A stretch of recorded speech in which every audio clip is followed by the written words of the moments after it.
So I've talked about Hitler's rise to power, but how can we recognize manipulative leaders before it's too late? And why does it matter now?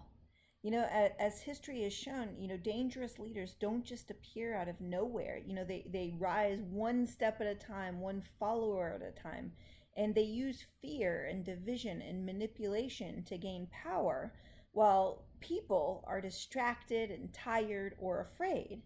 And a lot of us either don't watch or don't fully understand the impacts of what's happening on the news or what we're hearing. In 2025, we're already seeing candidates using fear of immigrants, attacks on LGBTQ rights, and the panic of crime in the streets, if the opponent wins, just to gain support. If we learn to spot these lies, we can protect our communities and we can protect our democracy and our shared humanity. So, here are 7 patterns manipulative leaders use to gain power. Patterns we're seeing right now in the US and really globally. One, they use propaganda, and they start to control the media. They use these fear based narratives that are repeated across social media, across podcasts, across the news to shape perceptions. As we're seeing right now in our country, the media is controlled and certain outlets are shut down to control the information or to control how it's said. Our media should be neutral. It should be actually reporting the news as facts. And these viral misinformation campaigns about crime waves being tied to immigrants, despite declining crime data. So, just as reflection, we have to ask ourselves, where am I getting my information? And is it balanced, or is it leaning one way or the other, or is it designed to provoke fear and to manipulate me? Number two, fear-based messaging and scapegoating. It's like manipulative leaders, they want to blame the other, whoever the other is that they've designated, whether it's immigrants or LGBTQ people or political opponents, and they're really blaming them for everything that's wrong in society. So when you hear blame aimed at a group of people, ask yourself, is this fear or is this fact? Number three, economic fear and hardship.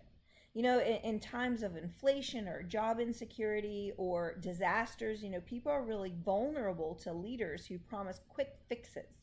Even if that means, a quick fix at the cost of other people's rights. It's like I talked about FEMA funding debates, and they've been framed as protecting taxpayers. And what they're really doing is leaving communities at risk during disasters. So when we hear anything that sounds like, we can't afford to care for others, and it may come in a slightly disguised flavor, but we need to pause and ask ourselves, who is benefiting from this fear? Who is being left out? Number four, when our democratic systems are perceived as either weak or distrusted, and people start to lose faith in the government, they will welcome any strong man who promises to fix everything, to make America great again.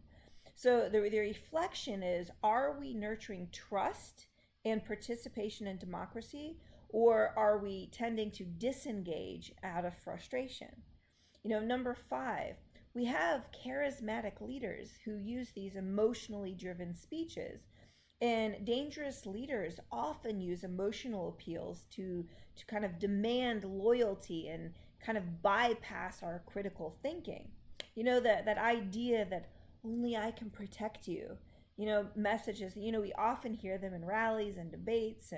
And so we have to ask ourselves, does this leader encourage critical thinking, or do they demand blind loyalty? And number six, a normalization of violence and intimidation. When there are threats or violence against dissenters or scapegoated groups, this is just unacceptable. It's not what we stand for.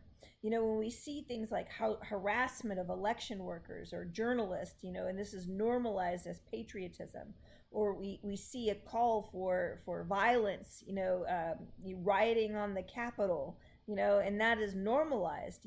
This is not in alignment with who we are as Americans. So we have to ask ourselves, are threats and violence being justified as necessary in order to maintain order? And number 7, and this is the one that is a slippery slope, and it's a gradual erosion of rights. And this is where step by step, freedoms are slowly restricted under the promise that they're keeping you safe. They're telling you, okay, we're giving this up to keep you safe. Bills that limit protest rights under the claim of maintaining public order would be an example. So we have to ask ourselves, are my freedoms being traded for promises of safety without any accountability? Because I do believe that sometimes we trade bits of our freedom for safety or for different reasons, for the collective. But we have to make sure that it's accountable and it's actually doing what it says it's going to do, and it's not leaving people out. So these patterns are not just history. They are happening right now wherever fear and division are being used for power. But there are things that we can do to interrupt them. We stay informed. We start to practice critical thinking. We don't blindly accept whatever we're being fed. We stay connected and in community.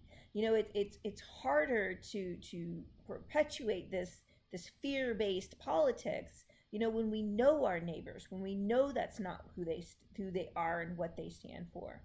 And when we lead with love and courage and compassion, this is when we really win. And this is where the manipulation loses its control over us.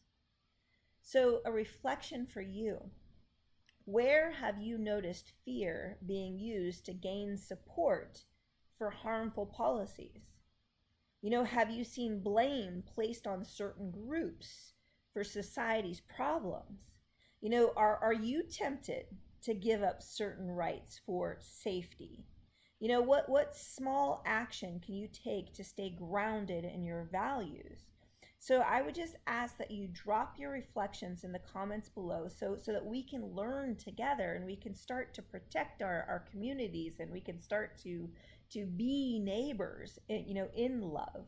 So if you believe that America can choose love over fear, please like, subscribe, share this video. I really do want to get this conversation started, because a conversation with just me is not much of a conversation. So it's in the works, but if you go to americachooseslove.com, which is the website, you can join the movement, and there's going to be more things being put up there, whether it's policy papers or different tools that we can use. So keep checking in. If you've been there already and you're like, okay, it's still in the works, that is true. Keep coming back. And remember, love is not passive. It's an active practice that we do every day, every moment of our day, that builds a freer, safer, and more compassionate world. So I really do want America to choose love.